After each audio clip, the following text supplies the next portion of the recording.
தேவனுடைய நாமத்துக்கு மகிமையும் கிருபையும் தயவும் மாட்சிமையும் வல்லமையும் உண்டாவதாக. நல்ல இந்த காலை வேலைக்காக தேவனை துதிக்கிறேன், கர்த்தரை ஸ்தோத்தரிக்கிறேன், ஆண்டவரை மகிமைப்படுத்துகிறேன். தேவனுடைய வார்த்தைக்கு ஆதாரமாக பரிசுத்த வேதாகமத்திலிருந்து ஒரு வசனத்தை வாசிக்கிறேன். ஜெபத்தோடு கவனிங்கள். சங்கீதங்களின் புஸ்தகம் 57 அதிகாரம் 3வது வசனம். சங்கீதம் 57:3. என்னை விழுங்க பார்க்கிறவன் என்னை நிந்திக்கையில் அவர் பரலோகத்திலிருந்து ஒத்தாசை அனுப்பி என்னை ரட்சிப்பார். தேவன் தமது கிருபையையும் தமது சத்தியத்தையும் அனுப்புவார். தேவன் தமது கிருபையையும் தமது சத்தியத்தையும் அனுப்புவார். ஆம், இன்றைக்கு நாம் கேட்க போகிற தேவனுடைய வார்த்தை, தேவன் தம்முடைய சத்தியத்தை அனுப்புவார். கர்த்தருடைய நாமத்துக்கு மகிமை கிருபை தயை உண்டாவதாக. எனக்கன்பான தெய்வ பிள்ளைகளே, ஆண்டவர் அனுப்புகிற காரியம் நிறைய இருக்கிறது. அவர் எதையெல்லாம் அனுப்புவார்? ஆதியாகமம் 24:7 சொல்லுகிறது, தம்முடைய தூதனை நமக்கு முன்பாக அனுப்புவார். உபாகமம் 7:20 சொல்லுகிறது, கர்த்தர் குளவிகளை அவர்களுக்கு முன் உள்ளே அனுப்புவார். ஓ, கர்த்தர் நல்லவர். சங்கீதம் 119:110 2வது வசனம் சொல்லுகிறது, ஓ, வல்லமையின் செங்கோலை அவர்களுக்கு முன்பாக அனுப்புவார். வெளிப்படுத்தல் 11:10 சொல்லுகிறது, அங்கு ஒருவருக்கொருவர் வெகுமதிகளை அனுப்புவார்கள். சுதந்திரம் 2 தெசலோனிக்கேயர் 2:12 சொல்லுகிறது, ஓ சுதந்திரம், வஞ்சகத்தை தேவன் அவர்களுக்குள் அனுப்புவார். ஓ, மத்தேயு சுவிசேஷம் 24:31 சொல்லுகிறது, அவர் தமது தூதர்களை அனுப்புவார். இப்படி ஆண்டவர் அனுப்புகிற காரியங்கள் ஏராளம் இருக்கிறது, தாராளம் இருக்கிறது. அதிலே இங்கு சங்கீதம் 57:3 பார்க்கிறோம், அவர் சத்தியத்தை அனுப்புகிற தேவனாய் இருக்கிறார். அவர் சத்தியத்தை அனுப்புகிறார். ஏன் அந்த சத்தியத்தை அனுப்புகிறார், அல்லது யாருக்கு தம்முடைய சத்தியத்தை அனுப்புகிறார் என்று சொன்னால், அந்த சங்கீதம் 57:1 சொல்லுகிறது, எனக்கு இறங்கும் தேவனே, எனக்கு இறங்கும், என் ஆத்துமா அண்டிக் கொள்ளுகிறது. ஆம், தேவன் யாருக்கு சத்தியத்தை அனுப்புவார் என்று சொன்னால், யார் தேவனை அண்டிக் கொள்ளுகிறார்களோ அவர்களுக்கு அவர் சத்தியத்தை அனுப்புவார். எல்லாருக்கும் அவர் சத்தியத்தை அனுப்பிவிடுவது கிடையாது. அந்த சத்தியத்தை, ஆண்டவரால் அனுப்பப்பட்ட சத்தியத்தை பெறணும்னா 2 தகுதிகள் இருக்க வேண்டும். முதல் தகுதி, தேவனை மாத்திரமே அண்டிக் கொள்வது. அவரே என் தேவன், அவரே என் கண்மலை, அவரே என் கோட்டை, அவரை அன்றி எனக்கு வேறு ஒன்றும் இல்லை என்று சொல்லி கர்த்தருடைய பாதமே தஞ்சம் என்று யார் அண்டிக் கொள்ளுகிறார்களோ அவர்களுக்கு அவர் சத்தியத்தை அனுப்புகிறார். 2வது, இந்த சங்கீதக்காரன் ஜெபிக்கிறான் பாருங்க, எனக்கு இறங்கும் தேவனே, எனக்கு இறங்கும். அப்படியானால் யார் தேவனை நோக்கி ஜெபிக்கிறார்களோ, யார் தேவனை நோக்கி கூப்பிடுகிறார்களோ, அந்த ஜெபிக்கிற, மன்றாடுகிற, கூப்பிடுகிற அவர்களுக்கு அவர் சத்தியத்தை அனுப்புவதற்கு வல்லவராயிருக்கிறார். ஒன்று, அவரை அண்டிக் கொள்ளுகிறவர்களுக்கு அவர் சத்தியத்தை அனுப்புகிறார். 2வது, கூப்பிடுகிறவர்களுக்கு சத்தியத்தை அனுப்புகிறவர். இப்ப வேதத்திலே அண்டிக் கொண்டது யார், கூப்பிட்டது யார் என்று பார்க்கலாம். யோனாவின் புஸ்தகம் 2ஆம் அதிகாரத்தை நீங்க வாசித்து பார்த்தால், அங்கே தேவனை அண்டிக் கொண்ட ஒரு தீர்க்கதரிசியை பார்க்கலாம். யோனாவை தூக்கி கடலில் போட்டு விட்டார்கள். ஒரு பெரிய மீன் விழுங்கிவிட்டது. இப்ப மீன் வயிற்றிலே யோனா என்கிற தீர்க்கதரிசி இருக்கிறார். இப்ப அவருக்கு வேற வழியே இல்லை. அதனால் என்ன செய்தார்? அப்படியே ஆண்டவரத்தில் சரணாகதி அடைந்தார். அவரை அண்டிக் கொண்டு விட்டார். ஆண்டவரே, பாதாளத்திலிருந்தும் நான் உம்மை துதிப்பேன் என்று சொல்லி, கடலின் ஆழங்கள் ஆழிகள் என்னை சூழ்ந்தாலும் நான் உம்மை துதிப்பேன் என்று சொல்லி அந்த தேவனை அண்டிக் கொண்டார்.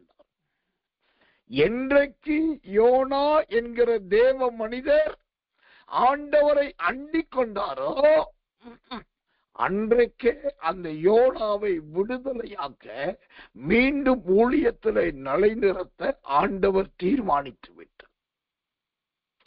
இன்றைக்கு இருக்கிற ஆவிக்குரிய உலகத்துல பெரிய பிரச்சனையில ஒரு பிரச்சனை, இன்றைக்கு இருக்கிற ஆவிக்குரிய உலகத்துல போராட்டத்துல பெரிய போராட்டமே இதுதான். என்னன்னா, ஆண்டவரை அண்டிக் கொள்ளுவதும் கிடையாது, ஆண்டவரை அண்டிக் கொள்ள அநேகர் விடுவதும் கிடையாது. தனக்கென்று ஒரு ஊழியக்காரனை பிடித்துக் கொள்ளுகிறார்கள், தனக்கென்று ஒரு தீர்க்கதரிசி பிடித்துக் கொள்ளுகிறார்கள், தனக்கென்று பிடித்த யாரையோ வைத்துக் கொள்ளுகிறார்கள். நீங்க தான் எனக்கு ஜெபிக்கணும், நீங்க தான் எனக்கு தீர்க்க தரிசனம் சொல்லணும், நீங்க தான் எனக்காக பதில் சொல்லணும், நீங்க தான் ஆண்டுகிட்ட கேட்டு சொல்லணும் சொல்லி நிறைய பேர் தங்களுடைய தீவிர நட்சத்திரங்களை போல யாரையோ பிடித்துக் கொள்ளுகிறார். ஆனா ஒரு ஊழியக்காரன் நான் சொல்லித்தரேன், தயவு செய்து வேறு யாரையுமே அண்டிக் கொள்ள வேண்டாம், கர்த்தரை மாத்திரமே அண்டிக் கொள்ளுங்க. அந்த தேவனை அண்டிக் கொள்ளுங்க. அப்படி நீங்க கர்த்தரை அண்டிக் கொண்டால் அவர் தம்முடைய சத்தியத்தை அனுப்பி உங்களை காப்பாற்றுவார். இந்த யோனா கடலுக்கு உள்ள இருக்கிறார், கடலின் அடி தட்டிலே இருக்கிறார், ஒரு பெரிய மீனின் வயிற்றிலே இருக்கிறார். அங்க சுவாசிக்க வழி இல்லை, காற்று வெளியே போக உள்ளே வர வழி இல்லை, வெளிச்சம் உண்டாக வழி இல்லை. சத்திர மனிதன் வாழ்வதற்கு ஒவ்வாத ஒரு இடமா இருக்கிறது. ஆனா அந்த இடத்துல கூட ஆண்டவர் தம்முடைய சகாயத்தை அனுப்பி யோனாவின் சரீரத்தை பாதுகாத்தாரோ இல்லையோ, யோனாவின் ஜீவனை பாதுகாத்தார், அந்த யோனாவின் உயிரை பாதுகாத்தார். கடல் தண்ணீர் வாயெல்லாம் நிறைத்தது. ஆனாலும் அந்த தண்ணீர் அவனுக்கு மரணத்தை கொண்டு வர முடியவில்லை. கடல் பாசிகள் அவனை சூழ்ந்து கொண்டது, ஆனாலும் அந்த பாசிகளால் அவனை நெருக்க முடியவில்லை. இருள் அவனை நிறைத்தது, ஆனாலும் அந்த இருளில் அவன் தடுமாறவில்லை. காரணம், தேவனை அண்டிக் கொண்டபடியினால்.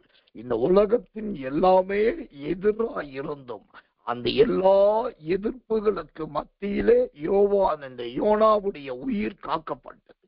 கர்த்தருடைய ஊழியக்காரனாக நான் சொல்றேன், எனக்கு அன்பான விசுவாச தேவ பிள்ளைகளே, நீ என்கிட்ட வாங்க, எங்கள்கிட்ட வாங்க. உங்களுக்காக 24 மணி நேரமும் நாங்க ஜெபிக்கிறோம். எங்கள்கிட்ட சொல்லுங்க, உங்களுக்காக நாங்க உபவாசம் போறோம். எங்கள்கிட்ட வந்து தஞ்சம் போகுங்க, உங்களுக்காக நாங்க எதையும் செய்வோம். இன்றைக்கு அரசியல்வாதிகளை விட நிறைய வாக்குறுதிகளை கொடுக்கிற மனிதர்கள் எழும்பி விட்டார்கள், பரம்பி விட்டார்கள். அவர்களுடைய நோக்கம், இவர்கள் வேறு எங்கேயும் போயிடக்கூடாது, யாரை தொடர்பு கொண்டக்கூடாது, எங்கிட்டயே இருக்கணும், என்னோடையே இருக்கணும், நம்ம ஊழியத்துல இருக்கணும், நம்ம ஐக்கியத்துல இருக்கணும், நம்மை சார்ந்து இருக்கணும். ஆனா வேதம் சொல்லுகிறது, நாம் தேவனை அண்டிக் கொண்டவர்களா இருக்க வேண்டும். அல்லேலூயா. அந்த தேவனை அண்டிக் கொண்டால் சங்கீதம் 57:3 அவர் சத்தியத்தை அனுப்புவார். அந்த யோனா என்கிற தேவ மனிதர் அந்த மீனின் வயிற்றில இருந்து ஒரு பொருத்தனை பண்ணினார். நான் உமக்கு பலி செலுத்துவேன், நான் உமக்கு பலியிடுவேன், பொருத்தனைகளை நிறைவேற்றுவேன் என்று சொன்னார். ஆண்டவர் பார்த்தார், அப்படியே அந்த மனுஷனை அழகாய் விடுதலையாக்கி கரையிலே வந்து விழப்பண்ணினது மாத்திரமல்ல, யோனா உயிர் தப்பினது எனக்கு சந்தோஷம் கிடையாது. மீன் கொண்டு வந்து கரையிலே கக்கினது என்பது எனக்கு சந்தோஷம் கிடையாது. ஒரு ஊழியக்காரா எனக்கு என்ன சந்தோஷம்னா, எந்த ஊழியத்தை செய்ய முடியாம அந்த யோனா விலகி ஓடினாரோ அதே ஊழியத்தை மீண்டும் செய்ய ஆரம்பித்தார். இந்த காலையிலே கர்த்தர் சொல்லுகிறார், எந்த வேலையை செய்ய முடியாம, எந்த காரியத்தை தொடர முடியாம, எந்த திருமண விசேஷங்களை நடத்த முடியாம இடையில துண்டு விழுந்து போயிருச்சோ, இடையில துண்டிக்கப்பட்டு விட்டதோ, இடையில கம்யூனிகேஷன் இல்லாமல் போனதோ, இடையில தள்ளப்பட்டு விட்டீர்களோ, கவலைப்பட வேண்டாம். அந்த ஊழியத்துல, அதே தேசத்துல மீண்டும் யோனாவை எழுந்து 3 நாள் பிரயாணமாய் நடக்க வைத்த தேவன், யோனாவின் வார்த்தையின்படியே அங்கு பெரிய மீட்பு உண்டானதை போல என் தேவனாகிய கர்த்தர் சத்தியத்தை அனுப்பி உங்களை மீண்டும் அந்த காரியத்தை நடப்பிக்க செய்வா. கர்த்தர் நல்லவே, அவர் சத்தியத்தை அனுப்புகிற தேவன். அந்த சத்தியத்தை வேற யாரை கொண்டு அனுப்பல. எந்த யோனா விலகி ஓடினாரோ அதே யோனாவின் வாயினாலதான் அதே நினிவேக்கு சத்தியம் வந்தது. அதே போல உங்க ஜீவியத்தில் யார் தடையாயிருந்தார்கள், யார் எதிராயிருந்தார்கள், யார் போராட்டமாயிருந்தார்களோ அவர்களே வருவார்கள், அவர்களே சகாயராய் மாறுவார்கள், அவர்களே உங்களுக்கு நல்ல தேவதூதராய் மாறுவார்கள், அவர்களே உங்க காரியங்களை நடப்பிக்க உதவி செய்வார்கள். இது தேவனுடைய சத்தியம் அனுப்புகிற, தேவனுடைய சத்தியம் சொல்லுகிற வார்த்தை. அதற்கு நீங்கள் பணபலத்தை நம்பக்கூடாது. அதற்கு நீங்கள் மனித பலத்தை நம்பக்கூடாது. அதற்கு நீங்கள் சக்திகளை நம்பக்கூடாது. ஆண்டவரை அண்டிக் கொள்ள வேண்டும். தேவனை அண்டிக் கொள்ள வேண்டும். அவரை அண்டிக் கொண்டிருப்பதே நலம். அவரை அண்டிக் கொண்டு யோனாவை போல துதித்து கொண்டே இருங்க. யோனாவை போல ஸ்தோத்திரம் பண்ணிக்கிட்டே இருங்க. யோனாவை போல விசுவாச அறிக்கையிட்டு கொண்டே இருங்க. அவர் சொன்ன வார்த்தையின்படி தேவன் தம்முடைய சத்தியத்தை அனுப்பி உங்களுக்கு கிரியேட் செய்வார். இது கர்த்தருடைய அபிஷேகத்தினால் தேவனுடைய வாய் சொல்லுகிற வார்த்தை. வேறு எங்கிருந்து சத்தியம் வராதுங்க. உங்க வாய் தான் சத்தியத்தை சொல்ல போகுது. நீங்க தான் சத்தியத்தின் சாட்சியா இருக்க போறீங்க. முடியாது என்று சொல்லப்பட்ட யோனாவை கொண்டே நினிவேக்கு சத்தியத்தை அனுப்பின தேவன் உங்களுக்கு தடையும் தடை கல்லுமாய் இருக்கிறவர்களை கொண்டே சத்தியத்தின் தேவன் வெளிப்பட போகிறார். அவர்களே உங்களுக்கு அனுசாரிகளும் பக்கபலமாய் மாறப்போகிறார்கள். கர்த்தர் நல்லவே, கர்த்தர் நல்லவே, கர்த்தர் நல்லவே. இந்த சத்தியத்தை அனுப்புகிற தேவன் இரண்டாவது யாருக்கு சத்தியத்தை அனுப்புகிறார்? அந்த சங்கீதம் 57:1 சொல்லுகிறது, எனக்கு இறங்கும் தேவனே, எனக்கு இறங்கும். தேவனுடைய இரக்கத்துக்காக கெஞ்சுகிறது யார்? தேவனுடைய இரக்கத்துக்காக விண்ணப்பிக்கிறது யார்? நல்லா கவனிக்கணும். ஜெபம் என்பது வேறு, கெஞ்சுதல் என்பது வேறு. இங்கு தாவீது ஜெபித்தார் என்று சொல்ல முடியாது.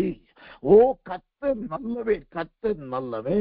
அந்த தேவ மனுஷன் ஜெபித்தார் என்று சொல்ல முடியாது. அவர் கெஞ்சுகிறார். என்ன கெஞ்சுகிறார்? எனக்கு இறங்கும் தேவனே, எனக்கு இறங்கும். இன்னைக்கு நிறைய பேர் ஜெபிக்கிறவர்களாகத்தான் இருக்கும். ஆண்டவரே, என் பிள்ளைக்கு நல்ல கல்யாணம் நடக்கணும். ஆண்டவரே, என் கடன் எல்லாம் தீர்க்கப்படணும். ஆண்டவரே, எனக்கு அந்த அற்புதத்தை செய்யணும். ஆண்டவரே, இந்த பணப்பிரச்சனை மாறணும். ஜெபிக்கதான் செய்யணும். ஆனா ஒரு ரகசியத்தை சொல்லித்தரேன். நீங்க உங்க உரிமை பாராட்டி ஜெபிக்கிறத விட ஆண்டவருடைய பாதத்துல கொஞ்சம் உட்கார்ந்து கெஞ்சி பாருங்களேன். கர்த்தர் நல்லவர், நல்ல கெஞ்சி பாருங்களேன். அந்த கெஞ்சுதலின் ஜெபத்துக்கு அவ்வளவு சீக்கிரமா பலன் கிடைக்கும். அவ்வளவு சீக்கிரமா நல்ல பிரதியுத்தரம் உண்டாகும். ஓ கர்த்தர் நல்லவே, கர்த்தர் நல்லவே, கர்த்தர். அந்த கெஞ்சுதல் நம்முடைய ஜீவியத்திலே அவ்வளவு அற்புதத்தை செய்துவிடும். கர்த்தருடைய நாமம் உயர்த்தப்படுவதாக.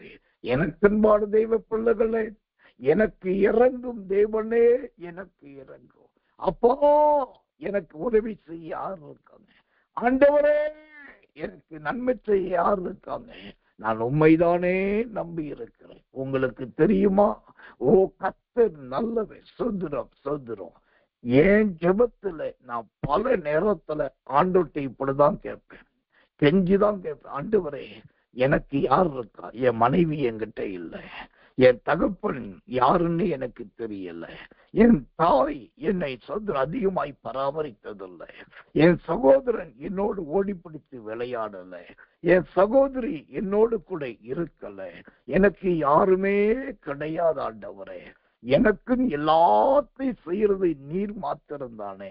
நான் உமக்காகத்தான வாழ்றேன், உமக்காகத்தான ஊழியம் செய்யறேன், உம்முடைய சத்தியத்தை தானே பேசுறேன். உண்மை தவிர எனக்கு வேற எதுவுமே தெரியாதே, இது ஒண்ணுதானே தெரியும். அப்ப எனக்காக செய்கிறது யார்?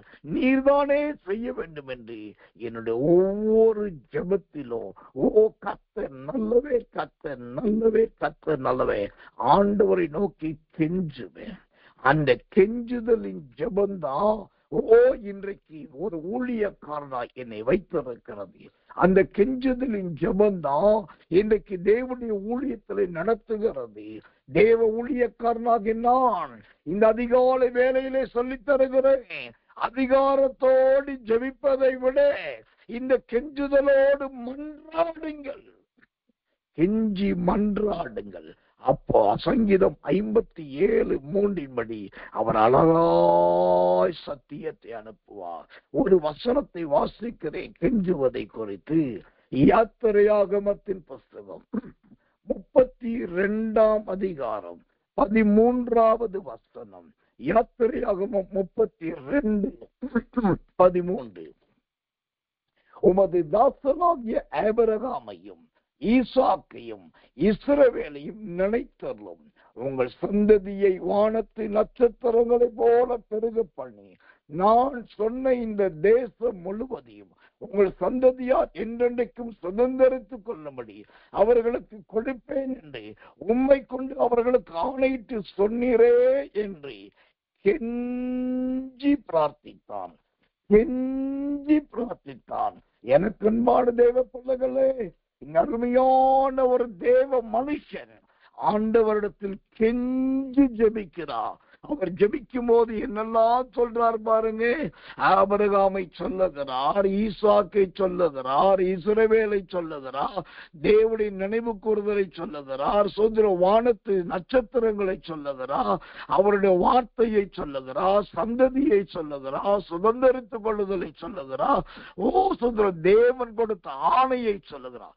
இத்தனையும் சொல்லி சொல்லி சொல்லி சொல்லி தேவனை நினைவுபடுத்தி ஆண்டவரே இப்படி சொன்னீரே, இதை சொன்னீரே, அதை சொன்னீரே, சொன்ன வார்த்தை நிறைவேற்றோ, வாக்கு கொடுத்தீரேன்னு கெஞ்சுகிறார். அந்த கெஞ்சுதலின் ஜெபந்தான் யோசுவாவும் காலேபும் கானானுக்குள் பிரவேசிப்பதற்கு ஏதுவாயிருந்தது. ஒரு பரிசுத்தவானுடைய ஜெபம் மற்ற பரிசுத்தவான்கள் பிரவேசிப்பதற்கு ஏதுவாயிருந்தது. அப்போ இந்த சங்கீதம் 57:3 தேவன் தமது கிருபையும் தமது சத்தியத்தை அனுப்புவார் என்று சொன்னால், ஓ எனக்கு அன்பான தேவ பிள்ளைகளே, அவங்க நீங்க கெஞ்சி ஜெபிக்கும் போது அவர் சத்தியத்தை அனுப்புவார். கடைசியா நான் சொல்லி முடிக்கிறேன்.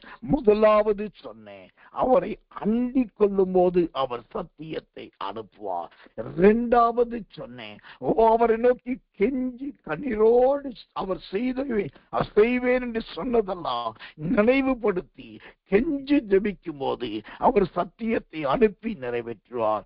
மூன்றாவதாக இந்த சத்தியத்தை அனுப்பி அவர் என்ன செய்வார்?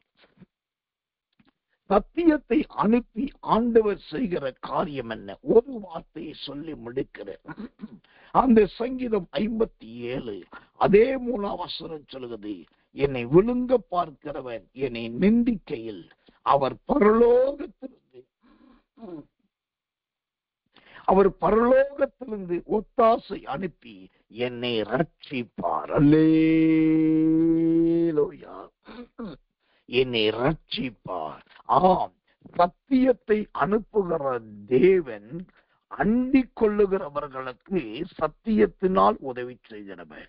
சத்தியத்தை அனுப்புகிற தேவன் அவர்கள் கெஞ்சி ஜெபிக்கிறவர்களுக்கு சத்தியத்தினால் உதவி செய்கிறவர். மூன்றாவது, இந்த சத்தியத்தை அனுப்பி அவர் என்ன செய்வார்னா உங்களையும் என்னையும் ரட்சித்துக் கொள்ளுவார். ரட்சித்துக் கொள்ளுவார் என்றால் என்ன அர்த்தம்? அவர் நம்மை காப்பாற்றுவார், அவர் நம்மை மீட்டெடுப்பார், அவர் நம்மை தப்பு வைப்பார். எனக்கன்பானவர்களே, இஸ்ரவேல் ஜனங்கள் பிரயாணம் பண்ண ஆரம்பிக்கும் போதே யோசுவா ஆரம்ப காலத்திலேயே அங்கே இருந்தார் இஸ்ரவேலரோடு. ஆனா இடையிலே எத்தனையோ ராஜாக்கள் வந்தார்கள், யுத்த வீரர்கள் வந்தார்கள், யுத்த சன்னதரர் வந்தார்கள். எவ்வளோ பேர் இஸ்ரவேலரோடு யுத்தம் பண்ணினார்கள், போர்படைகளோடு யுத்தம் பண்ணினார்கள். ஆனா அந்த நாட்கள் எல்லாம் இந்த யோசுவா உயிர் காக்கப்பட்டார், தப்புவிக்கப்பட்டார். 32 ராஜாக்களுக்கு அதிகமாய் வந்து கிரியை செய்திருந்தோம். அவங்க எல்லாருக்கும் யோசுவாவை தேவன் ரட்சித்தார். அவனை காப்பாற்றி, நீ என் தாசனாகிய மோசையின் வேலைக்காரன் அல்லவா, நீ என் தாசனாகிய மோசையின் ஊழியக்காரன் அல்லவா, அதனால் உன்னை ரட்சித்துக் கொள்ளுவேன், உன்னை நான் காத்துக் கொள்ளுவேன் என்று சொல்லி எல்லா பட்டயத்துக்கும் சங்காரத்துக்கும் தேவன் தப்ப வைத்தார். யோசுவா 6ஆம் அதிகாரத்திலே ஆயி பட்டணத்திலே இஸ்ரவேலர் 36 பேர் வெட்டப்பட்டார்கள். எல்லாருடைய இருதயம் தண்ணீராய் கரைந்தது. அத்தனை பேர் வெட்டப்பட்டு இருந்தோம். இந்த யோசுவாவுக்கு ஒரு வெட்டி விழுகல, ஒரு பட்டயம் வரல, ஒரு காயம் வரல. அவர் காக்கப்பட்டார். காரணம், அவர் ரட்சிக்கிற தேவன். இப்படியா யோசுவாவை ரட்சித்து காப்பாற்றின தேவன் அவனை வெறும் பெருமைக்காக வைக்காமல் ஒரு கட்டம் வந்த போது அந்த யோசுவாவின் கையிலே பட்டயத்தை கொடுத்து, நீ போய் சத்துருக்களை சர்வ சங்காரம் பண்ணு என்று சொன்னார். ஒரு பகலும் ஒரு இரவும் அந்த யோசுவா யுத்தம் பண்ணி ஆயலோன் மேலும் கிபியோன் மேலும் ஒரு பெரிய ஜெயத்தை எடுத்தார். அவர் ரட்சிக்கிற தேவன்.